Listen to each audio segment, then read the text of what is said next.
We're going to start this section, my friends, with a confessional. And not a video confessional like reality TV shows have. We're going to have an honor confessional because we can't see each other. Raise your hand if you thought you learned almost everything there is to know about EIGRP during your CCNA studies. And I'm raising my hand too. We're both wrong, but it's easy to think, hey, EIGRP, you got your neighbor relationships, that's pretty much it. You got your neighbor command and you're done. Well, there's a lot more to EIGRP than what we both learned during our NA studies. And you might have gotten your CCNA 2 weeks ago. You might have gotten it 2 years ago. I don't want to make the assumption that these fundamentals are fresh in your head because I don't care how bright you are. If you don't look at something for a couple of years, you get rusty with it. Got a little bit of new info in here for you if you just took the exam a couple of weeks ago too, if it's still fresh in your head. But I do want us to go over the fundamentals before we go into new territory. Now, EIGRP, the E comes from this being the enhanced version of the long gone, not missed at all, dumb as a sack of rocks, Interior Gateway Routing Protocol, IGRP.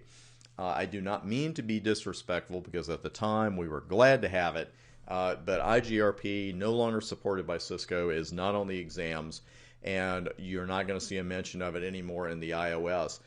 Previous iOS versions, even if when you used if you were on a router that IGRP was not working on because it's been obsolete for quite a while, and you would use iOS help to look at an EIGRP value, and occasionally it would refer to IGRP. And of course, if you're new to this, that would really throw you. And I got tweets, emails, Facebook messages every week, hey, I'm using this in a lab, and it's mentioning IGRP. Well, as you'll see when we do plenty of live labs here on live Cisco routers, as always, you're going to see that those mentions of IGRP are gone, and it only mentions EIGRP. Now, officially, EIGRP is known as a hybrid protocol. It has characteristics of linked state protocols and distance vector protocols. And as you'll see, EIGRP acts much more like a linked state protocol than a distance vector protocol. The main distance vector protocol, behavior, that is this initial exchange of full routing tables between EIGRP neighbors. And the key word there is initial.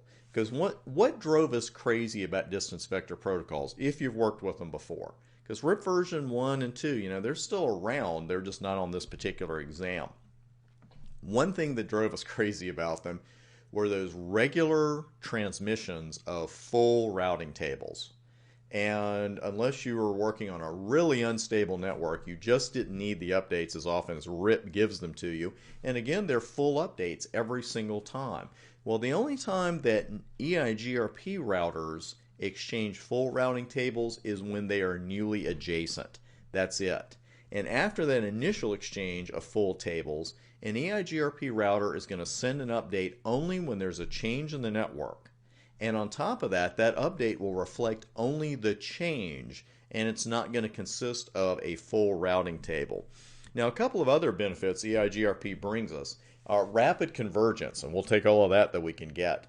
And the reason that EIGRP brings us such rapid convergence is that the backup routes, called feasible successors, they're actually calculated before they're needed.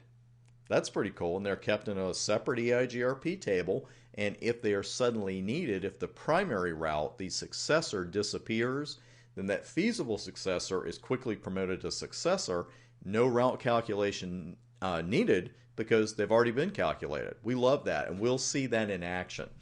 Multi-protocol support including IP, IPX, and AppleTalk, and support for VLSM and CIDR. Now, those benefits, though, can't really benefit us until we get the adjacencies up and running, and that's why I want to go over the fundamentals with you here for a few minutes, because ain't nothing happening between our EIGRP speaking routers until we get that adjacency formed. Now, how does that happen? EIGRP uses hello packets. They're multicast to 224.0010 to both establish and maintain neighbor relationships. And it's the Reliable Transport Protocol, RTP, that is used to handle the actual transport of messages between EIGRP-enabled routers. Now, EIGRP uses a logical grouping just like OSPF does, but we're not using areas with EIGRP. We're using something called an autonomous system. Sounds complicated, but it's really not. The AS number simply identifies routers that belong to the same logical group. And EIGRP speakers that are in separate ASs, they cannot become neighbors. That's the first thing you ought to look at, whether it's in a lab, a job interview, exam question. If you have an adjacency issue, check the AS numbers first, right at the top. Router EIGRP 100, router EIGRP 200, no use in even looking at the config. That is the problem. Now, once the adjacency is formed, it's kept alive by a steady flow of hello packets from the neighbor. Almost everything we deal with like this in Cisco, from frame relay to EIGRP, it's got some kind of heartbeat. It's got some kind of keep alive. And with EIGRP, that's the EIGRP hello. If those hellos stop coming, as we'll see, the adjacency is going to eventually be dropped. Right now, before we get to our first live lab, let's spend a little more time with the successor and feasible successor. I'm going to bring that router number up. Now, EIGRP keeps 3 very important tables. Got to know these, and you got to know what's in each one. The route table, of course, stores the best route to any known destination, each remote network that the router knows of. The topology table keeps all our known, valid, loop-free routes to those same networks. That's where you'll find our successors and our feasible successors. And then finally, the neighbor table. Hate to insult you by even telling you what's in there. It's info, of course, on the router's EIGRP neighbors.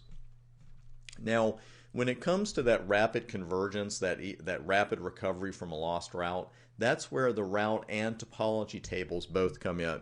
And here's a non-detailed example. We'll be seeing a lot more details in this, but this is just a walkthrough. Here, router 1 has 2 paths to router 4. It can go through router 2 or it can go through router 3. Now, EIGRP has somehow determined the path through router 2 is the best path. So that route is going to be put into the route and topology tables. That's our successor route, the best route to R4. Now, EIGRP has also determined the route through router 3 is valid. It's free of routing loops as far as EIGRP can tell. So that makes this route a feasible successor. It's a valid loop-free route whose metric is not quite as good as the best route. That's a feasible successor. Feasible successors are put into the topology table only. Now, should that primary route suddenly be lost, this is the best part of EIGRP, really. It doesn't need to calculate a new route. It doesn't need to go, I don't have this route. What am I going to do? I got to come up with a calculation. No, it just looks in the topology table, says, hey, there's my feasible successor. There's my backup route for that destination. I'll make it a successor, puts it in the routing table, and routing goes right on. And that's exactly what happened right there. Our path through router 2 became unavailable. Router 1 looks in its topology table, says, hey, I've got a feasible successor for the network on R4, and the next hop is this R3 guy. I'll go that way. Now, we're going to see the successor and feasible successor in action with slightly more details on live routers throughout the next couple of labs, but the key is it really works like that. It really is that simple. The EIGRP metrics get a little long. We're not talking onesies and twosies here. We're talking 7-digit, 8-digit, 9-digit numbers. But just keep in mind, this is the way the successor and feasible successors work. We are going to jump into our first lab right now. And we're going to configure EIGRP adjacencies on this network. Should look familiar to some of you. It's a hub and spoke network with router 1 serving as our hub. 2 and 3 are going to be the spokes. So any spoke-to-spoke traffic must go through the hub. Each router's serial 0/1/0 interface is connected to the frame relay network. I will test that before the lab off screen, and I will send pings around. You always do that before you start a lab. We're going to use the 172.12.123.0/24 subnet for our addresses, and as always, the router numbers are going to be used for the 4th octet of the address. And we're going to add some loopbacks, but we're going to do that a little bit later. We're at the 10-minute mark of this video, so at the beginning of the next one, we will jump straight into this lab. I'll see you there.